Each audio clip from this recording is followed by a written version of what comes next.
Salut Jean-Patrice, comment vas-tu? Eh oui, tu vois, je suis toujours là, tranquillement. Tu attendais ma petite vidéo, c'est ça? Le sgeg à la main? T'étais prêt à décharger? Allez mon cochon, c'est pas grave, des fois il faut se pignoler un bon coup et puis ça fait du bien. Bon, bah comme tu peux le voir, je suis toujours avec Jean-Jérôme, gender fluid, 48 ans. On va faire une petite vidéo aujourd'hui, on va faire un petit point crypto un peu. Petit point marché crypto, surtout pour comprendre un petit peu la tendance qui vient. Comme tu le sais mon cochon, j'évite de te faire, moi je te fais des petits points de temps en temps, mais vraiment je fais pas des trucs de trading de mon cul, le mec qui va dire ouais mais là ça va monter c'est sûr, et puis là ça va, faut vendre, faut acheter, faut machin, faut truc. Ça c'est de la pisse de bois mon vieux. Tout ce que tu vas faire c'est finir le cul à l'air et tu vas aller bosser comme un gland à l'usine du coin, tu vois, et finir ruiné, tu vois. Mais par contre mon cochon, tu vois, on peut comprendre les longues tendances qui se dessinent, et puis de toute façon si tu regardes, parce que moi je vais prendre pour modèle le Bitcoin, parce que c'est le Bitcoin qui tire le marché, tu vois, et puis ça sert à rien d'aller investir sur un shitcoin de je sais pas quoi qui est 150e du market cap, tu vas finir à poil. Tu insistes hein, t'essayes quand même, t'es là, mais si je vais devenir millionnaire,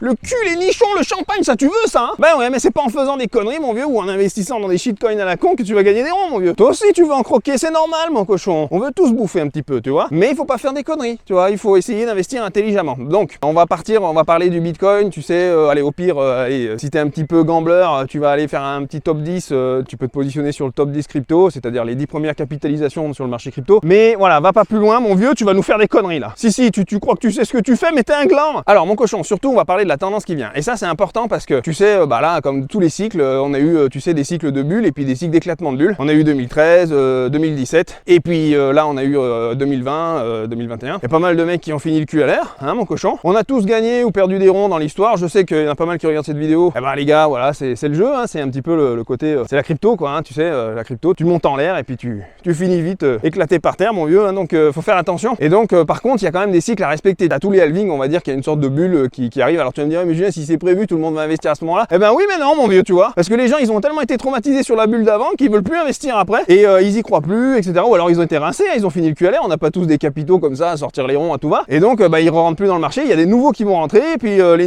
nouveaux vont rentrer au moment où la bulle sera en haut, et puis ils vont se faire lessiver, et puis après ils auront appris de leurs erreurs pour la prochaine bulle, et puis à la prochaine bulle il y aura encore des nouveaux qui vont rentrer, et puis qui vont donner finalement que ça va rançonner ceux qui avaient perdu leur bille dans le bull run d'avant, etc.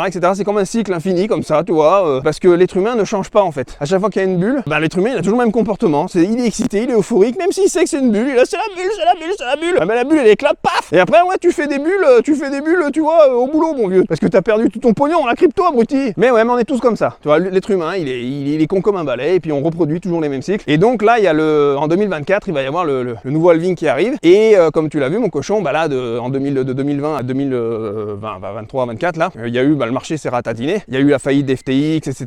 Il y a eu vraiment c'était comme chaque bear market en fait, hein, un bear market, voilà, c'est le moment où le marché se ratatine et plus personne ne veut investir. Et c'est là où faut que tu investisses mon cochon. Comme je disais les gars, si vous investissez sur le marché crypto, investissez à long terme, 3 à 5 ans minimum, puisque c'est le temps des halvings, etc. Et donc là quand même on voit qu'il y a une tendance qui se dessine. Le marché a trouvé son bottom vers les 16 000 $, le Bitcoin à 16 000 $.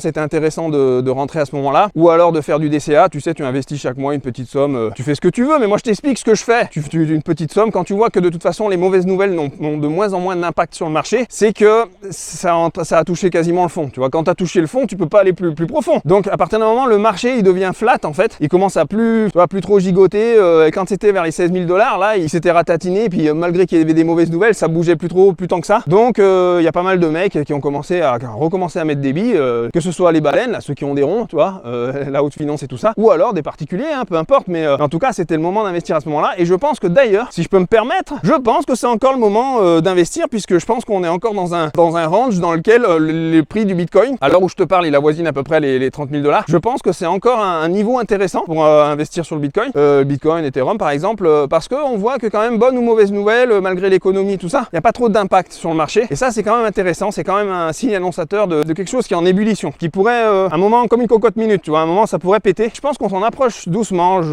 Alors à mon avis, je pense que ça va se jouer entre 2024 et 2025. Peut-être, voilà, ça va commencer à bouger vers fin 2023. Voilà, on a lessivé le marché, et je pense qu'on revient dans un cycle à peu près normal et sain. Et puis on voit des tendances qui sont en train d'émerger, et je pense que ça va être le narratif du prochain bull run. Ce fameux narratif, ça va être, parce qu'on le voit déjà, il y a BlackRock qui est un des plus gros fonds financiers, tu sais, au monde. BlackRock c'est un gestionnaire de fonds, c'est le numéro 1 au monde, donc il gère des milliards et des milliards. Donc les mecs, tu te doutes bien, ils gèrent des milliards de fonds d'institutions, de banques, même de particuliers fortunés, tout ça. Mais ces mecs-là, s'ils commencent à s'intéresser aux cryptos et puis s'ils commencent à les encenser un petit peu, hein, c'est que ça sent un petit peu la merguez dans le sens où ça y est, ils ont mis le nez dedans, c'est comme la cocaïne. Ils se disent putain, on va se faire du fric pas possible. Et puis surtout, ils veulent contrôler le marché. Ils ont compris que le business des crypto-monnaies, enfin des monnaies numériques, c'est même pas un business. Je veux dire, même le principe en lui-même va rester et est fait pour rester. Il y a la réglementation maintenant. Vous avez vu, après l'affaire FTX et l'effondrement, il y a eu toute une réglementation des États qui a commencé à se mettre en place, etc. Donc finalement, le réguler, c'est l'adopter aussi. Donc voilà, je pense que les fonds comme BlackRock, etc.,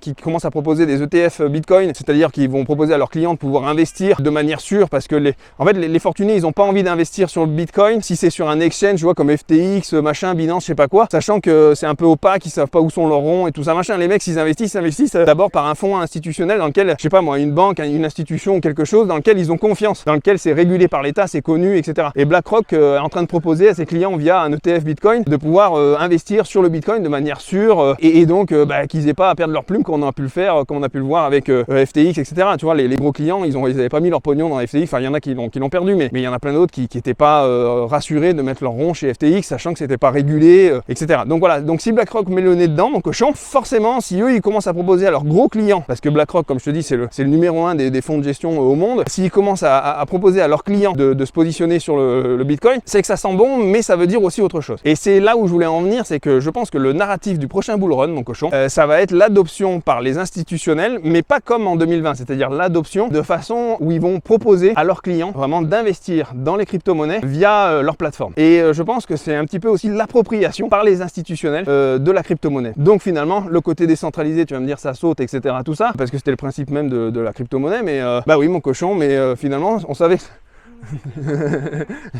oui, c'est un Français, voilà, à Sofia, il y a des Français. Donc je disais, mon cochon, tu vois, finalement, ce qui devait arriver arriva. Les grands fonds de gestion, les institutionnels, etc. commencent finalement à s'approprier la crypto-monnaie et vont proposer à leurs clients de gérer leur portefeuille de crypto-monnaie via leur plateforme à eux, via leur banque, etc. Tout ça. Après, je me souviens plus du nom, mais c'est Société Générale ou je sais plus qui d'ailleurs a mis le nez dedans. Revolut le faisait, mais Revolut c'est plus une néobanque, mais tu vois, c'était déjà avant-gardiste. Alors maintenant, si BlackRock commence à proposer, si l'ETF Bitcoin est accepté par les États-Unis, ce qui est 99% des ETF qui sont soumis à la régulation américaine par BlackRock sont acceptés. Donc à un moment, il finira par être accepté. Cet ETF, justement, Bitcoin va pouvoir être proposé par BlackRock à ses clients. Et donc, ça va faire une déferlante de monnaie institutionnelle de pognon qui va commencer à se mettre dans le marché. Et donc, forcément, ça va créer une bulle, ça peut créer une bulle assez importante. Maintenant, ETF ou pas, ce qu'on voit, la tendance qui se dessine, et ça sera le prochain narratif du bull run, je pense, ça va être vraiment la mise en place de gestion de portefeuille crypto par les banques traditionnelles. Par exemple, bientôt, tu pourras aller dans ta banque traditionnelle du coin, je sais pas moi, Crédit Agricole, CIC, tout ce que tu veux. Tu pourras aller, leur confier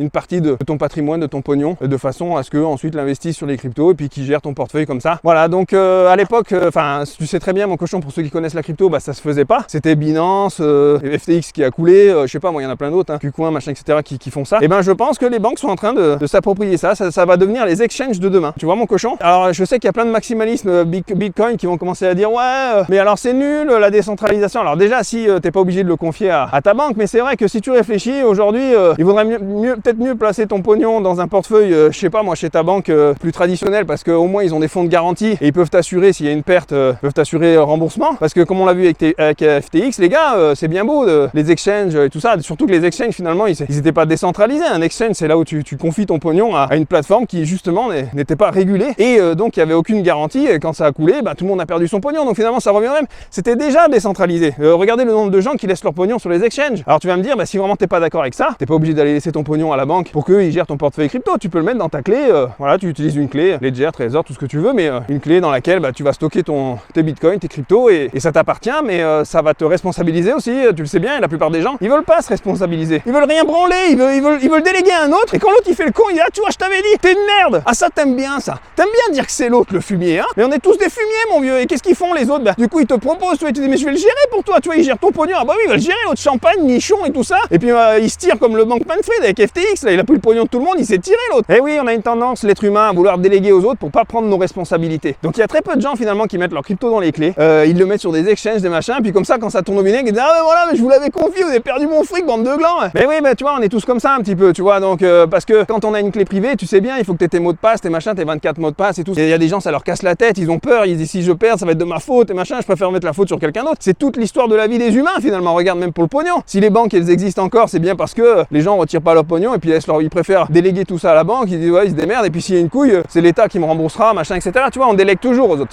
c'est humain, tu vois. Donc on y viendra dans la crypto. Il faut arrêter d'être idéaliste et de croire que tout va être décentralisé toujours, etc. Les gens ne l'utiliseront pas en masse si c'est totalement décentralisé. Il y aura un mix entre centralisation et décentralisation. Je pense que l'idéal, ça serait qu'il y ait de la décentralisation et de la centralisation pour ceux qui veulent. C'est-à-dire que ceux qui veulent laisser dans leur clé, qui veulent gérer vraiment leur portefeuille de manière autonome, à ce moment-là, ils puissent le faire. Et puis ceux qui préfèrent déléguer, vaut mieux le laisser plutôt à ta banque qui va gérer ton portefeuille crypto que plutôt à un exchange pourri qui va certainement couler, qui est pas régulé ou machin, etc. Tu vois, parce que on a vu les désastres que ça a fait, mon cochon. Donc faut pas voir que du mauvais dans ça, dans le fait que on savait que les banques finiraient par mettre leur nez dedans à partir du moment où c'est régulé, où ça fait du pognon. Voilà, on va avoir aussi la tokenisation qui arrive, etc. Donc l'avenir, la crypto-monnaie a beaucoup d'avenir et je pense que les banques l'ont compris. C'est juste qu'ils attendaient qu'il y ait une catastrophe enfin, ils attendaient, ou alors peut-être qu'ils l'ont préparé, j'en sais rien, mais il y a eu une catastrophe sur le marché, si tu regardes bien mon cochon. FTX a coulé, plus personne n'a voulu investir, etc. Et puis Bitcoin est passé de 16 000 à 30 000 $ d'un coup parce qu'on a appris que BlackRock commençait à encenser le Bitcoin, à vouloir créer un ETF Bitcoin. Et ils l'ont soumis à la régulation américaine pour qu'il soit, en tout cas, il est en attente d'examen pour voir si c'est accepté. Mais on sait très bien que quand BlackRock pose une demande d'ETF, il y a des grandes chances que finalement, de toute façon, quoi qu'il arrive, même si le premier ou le deuxième, la première soumission ou la deuxième est pas acceptée, elle finira par être acceptée. Et donc, ce que je vois, c'est surtout que les gros, tu vois, ils sont en train de s'approprier le marché, ils sont en train de vouloir le dominer, notamment quand on voit, tu vois, que des grands fonds de gestion comme BlackRock, Vanguard, etc., qui sont investis comme des porcs dans le mining de Bitcoin, tu vois, ils ont des actions dans les sociétés de mining à fond et tout ça, c'est-à-dire qu'ils sont en train de prendre le contrôle des crypto-monnaies. Et c'est bon ou c'est pas bon, j'en sais rien, mon vieux. Ce que je dis juste, c'est que au pire du pire, pour ceux qui mettaient leur pognon dans les exchanges, est-ce que c'est si grave d'aller le mettre finalement dans votre banque où vous aurez un fonds de sécurité, où vous serez remboursé, je sais pas, tu mets 100 000 balles, comme tu sais, l'Union Européenne en tout cas, il te protège à coût de 100 000 € si vraiment tu as perdu ton pognon. Voilà, et les mecs ils vont dire ouais mais les exchanges au moins c'était pas contrôlé par les banques et les machins. Ouais mais les exchanges c'était contrôlé par des geeks qui vous piquaient votre pognon, bande de glands. C'était pas mieux en fait, si tu regardes bien, c'était des mecs qui avaient 25 piges qui étaient là, qui montaient un truc, ça explosait, ils te faisaient croire que les fonds étaient sécurisés, machin mon cul, et en fait avec ton pognon ils allaient toucher le premier nibar qui trouvait les mecs et tout, parce que ça y est, ils avaient jamais touché un nichon, ils avaient jamais eu du pognon de leur vie. On a confié notre pognon à des geeks comme Sam Bankman-Fried et compagnie là, qui finalement ont fait n'importe quoi avec l'argent des gens, et sans régulation, le marché crypto ne pourra pas émerger, et puis le gros pognon pourra pas arriver sur le marché. Les mecs qui ont le gros pognon, ils vont pas investir dans des trucs comme ça, tu vois, c'est pas possible. Donc mon cochon, il y a deux choses. Le premier, il y a le narratif du prochain bull run qui arrive. Je pense que ce sera ça, ce sera l'adoption, c'est-à-dire que les banques vont démocratiser l'investissement crypto et vont le gérer surtout, tu vois, ça va plus être interdit, etc. Surtout, ils vont essayer je pense, on l'a vu d'ailleurs, regardez, Binance se fait attaquer de tous les côtés et tout ça. Ils essayent de tuer les exchanges qui ont jusqu'ici été ceux qui étaient sur le marché crypto, Binance, tu vois, FTX, etc. tout ça. Et ils vont s'approprier ce fameux marché crypto, ils vont gérer les portefeuilles pour leurs clients. Donc ils sont en train de le démocratiser. Donc qui dit démocratiser, qui dit que Madame Michu, tu vois, la poissonnière de ton village, elle va pouvoir investir de manière sûre et sécurisée dans la crypto via sa banque. Finalement, on va arriver à ça. Donc forcément, il va y avoir une tonne de pognon qui va se déverser sur le marché. Je pense qu'on va peut-être vivre une des dernières bulles intéressantes. Et puis après, le marché devrait se tasser un peu dans le sens où forcément, il y aura moins de volatilité sur le marché parce qu'il y aura beaucoup plus d'argent qui sera investi. Une fois que tout le monde sera venu sur le marché, forcément, il y aura moins d'opportunités à la hausse comme à la baisse, mon cochon. C'est bien ou c'est pas bien, j'en sais rien, mais toi, tout ce que tu veux, c'est... Toi, tu voulais le gagner, le pognon, hein, ça t'aurait bien aimé, ça. Et ce que je suis en train de te dire, et ça, c'est la deuxième chose, mon cochon, c'est que je pense que ce fameux narratif va tirer en avant le prochain bull run, et le prochain bull run, je pense que voilà, il va se jouer la fin 2023, s'il n'y a pas, alors bien évidemment, si j'en sais rien, moi, avec le contexte géopolitique, il peut y avoir un signe noir, l'autre, il nous fait péter une bombe sur la gueule, on part tous en fumée, terminé, mais c'est pas ce que je dis, moi. Moi, je dis juste que si les choses continuent telles qu'elles sont, et qu'il n'y a pas de signe noir qui pointe le bout de son nez, je pense que le prochain bull run se jouera entre 2024 et 2025. Fin 2023, il y aura du mouvement, et puis 2024 va être intéressant, et peut-être un pic en 2025, ou je sais pas, ou peut-être 2024. Mais en tout cas, ça se jouera là, et ce sera ce narratif de l'adoption et de la gestion des portefeuilles par les banques et les grands fonds institutionnels qui va pousser justement le bull run. Voilà, donc après, à mon sens, je pense que le bull run, les mecs qui disent ouais, il va monter à 500 000 $, machin et tout, je pense que le Bitcoin, allez, tout au mieux, je dirais entre 100 et 140 000 $. Voilà, je pense que ça sera le plafond du prochain bull run. Pour moi, peut-être, voilà, il peut faire une mèche, monter à 160, mais je veux dire, il va certainement atteindre un plafond et un pic entre 100 et 150 000 $, pas plus. C'est mon avis, mon cochon, je peux me planter, j'en sais rien, au moment où tu regardes cette vidéo, peut-être que voilà, c'est en 2025, 2026, j'en sais rien, t'as vu le bull run, et t'es là et tu te dis, oh l'autre gland, il s'est planté, il est à 200 000 $, mais tant mieux, connard, mais est-ce que t'avais investi? Eh tant mieux pour toi, mon cochon, si c'est monté à 200 000, tant mieux, au moins on aura tous voilà, gagner des ronds, mais surtout les gars, si vous investissez, vraiment investissez de manière intelligente, allez pas mettre tout votre pognon dedans, tu sais, comme je t'ai dit, il peut y avoir un signe noir, un truc qui fait que bah, finalement le bull run va être reporté parce que voilà, le contexte géopolitique est difficile, l'économie c'est compliqué, on sait pas, il peut y avoir une récession, un truc, et on finit tous le cul à l'air à bouffer des patates. Je sais que t'aimes les patates, mon cochon, parce que ta maman te faisait des petites frites quand t'étais petit, hein? T'aimais bien être coucouné par ta maman comme ça, t'étais là, oh oui mais je suis bien, moi je pense pas au travail, à l'argent, tout ça, regarde, je suis bien dans ma petite vie. Ah bah ouais mais c'est fini mon vieux, maintenant t'as 35 balais, t'es au RSA, qu'est-ce que tu branles? Tu touches même pas un putain de nichon. Tu aimes les nichons pourtant mon cochon il me semble. Hein, je sais que tu aimes les nichons parce que t'es encore allé te pignoler, hein? Ouais je sais que tu t'es branlé mon vieux. Tu crois que je le vois pas le sopalin à côté de toi là? Regarde-le là, hein? Ouais, planque-le, ouais. Je sais que t'aimes te pignoler, hein, dégueulasse va. Voilà mon cochon, c'était le petit point crypto, je t'ai dit ce que j'en pensais. À l'heure actuelle mon cochon, je trouve que c'est intéressant de peut-être de se positionner, voilà, moi je te le dis en tout cas en ce qui me concerne. Encore une fois, on voit bien que les mauvaises nouvelles ont moins d'impact sur le marché, qu'il y a vraiment un, voilà, c'est un peu, ouais, il y a un peu de volatilité, mais ça reste flat. Voilà, je pense qu'on a eu un bottom là vers les 16 000 $. Alors il est possible, je sais pas moi, qu'on se retrouve entre 16 et 20 parce qu'il peut y avoir encore une fois une mauvaise nouvelle, un truc, je sais pas quoi. Mais ça me paraît compliqué que le Bitcoin aille beaucoup plus bas, sauf astéroïde qui nous tombe sur le cul, mon vieux. Parce que rien n'est jamais sûr dans l'investissement et je vais finir là-dessus, les gars. Attention, si vous investissez, investissez vraiment une petite partie de ce que vous avez. Combien de fois je te l'ai dit, mais toi t'es trop con, tu vas commencer à faire all-in et tu vas finir le cul à l'air. J'en ai marre, de toute façon, tu comprends rien de tout ce que je te dis, tu fais l'inverse. T'entends ce que je te dis ou merde? Tu y vas mollo, mon cochon, tu vois, tu peux investir, te positionner. En tout cas, je trouve que c'est le moment. Alors là, à l'heure où on est, hein, moi je te parle, là on est mi-2023, le Bitcoin est à 30 000 $. Je trouve que c'est intéressant encore, même là, de se positionner. Il y en a plein qui vont dire, oh mais ça va, il est trop cher. Oh, on en reparlera, mon vieux, dans 2 ans. Mais peut-être dans 2 ou 3 ans, le Bitcoin il sera à 200 000 $, mon vieux, va te dire, ah merde, ah, j'aurais peut-être dû mettre mes billes à 30 000 $, tu vois. C'est intéressant de se positionner à l'heure actuelle. C'est intéressant, je trouve qu'on est dans un range intéressant. Voilà, entre tout ce qui se positionnait entre 15, 20 000 $ jusqu'à 30 000 $, on est dans une tranche qui peut être intéressante pour rentrer sur le marché. Donc ne crois pas que 30 000 $ c'est cher le Bitcoin. Je crois pas que c'est cher le Bitcoin. Je dis juste que, bah, en tout cas pour moi, en ce qui me concerne, voilà, je rentre chaque mois, je DCA tranquillement, je mets un peu d'oseille dessus. Et ça permet vraiment d'anticiper là le prochain bull run. Voilà, que j'attends impatiemment, mais tranquillement. Je mets pas la pression avec ça. Le Bitcoin pour moi, il suit ses cycles, il n'y a pas de problème.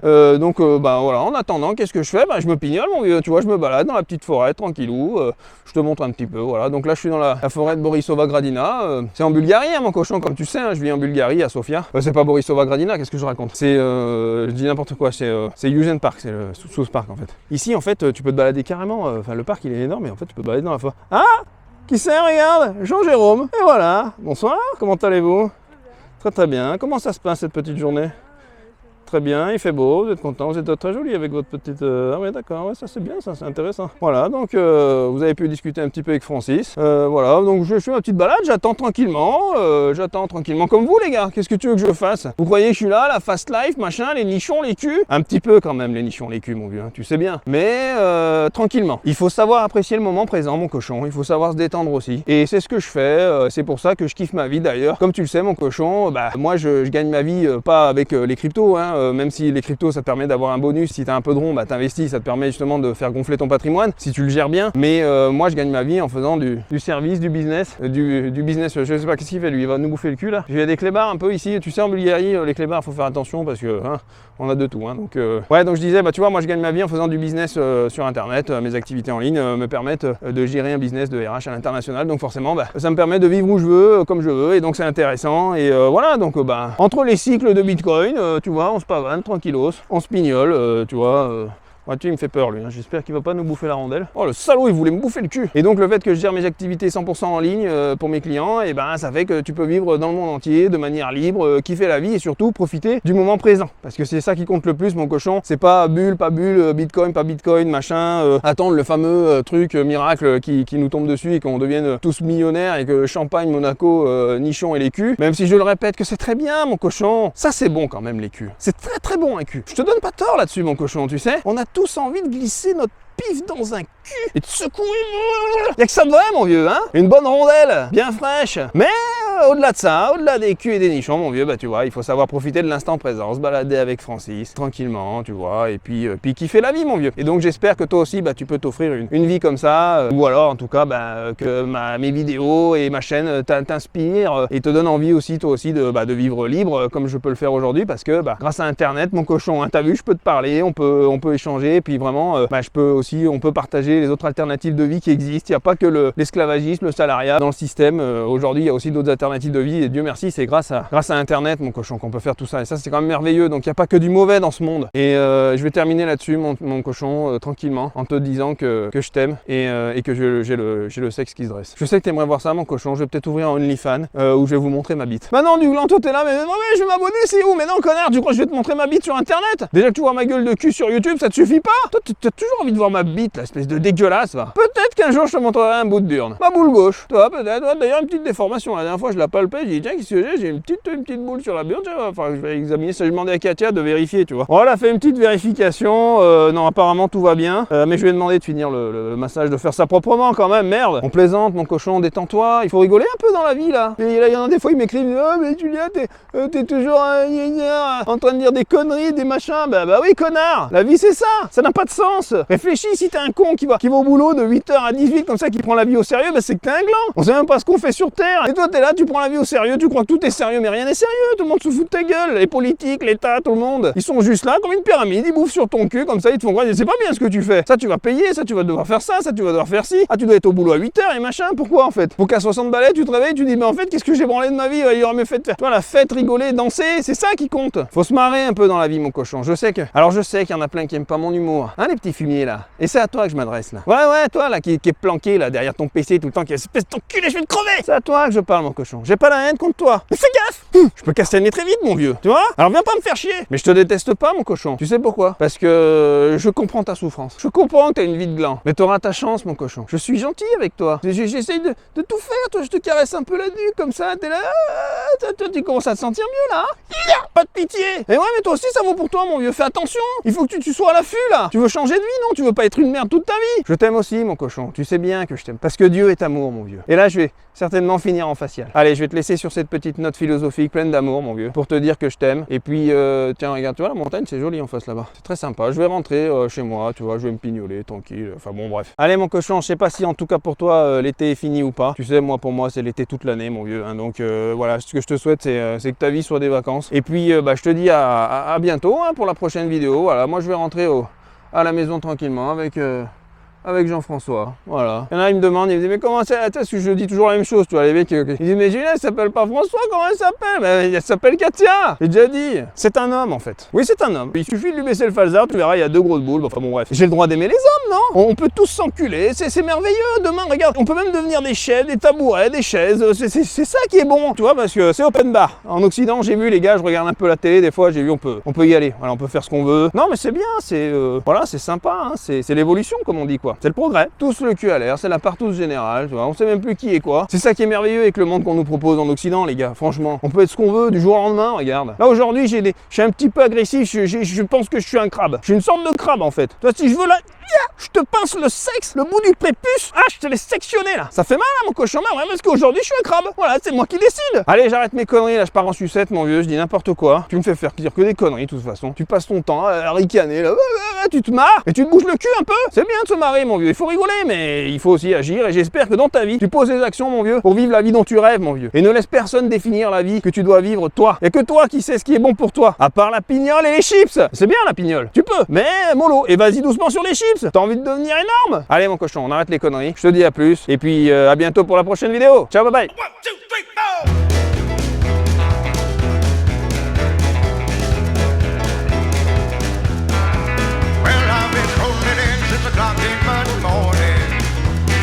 End of the week, I'm bound to blow. Breeze walking to the honky tonk.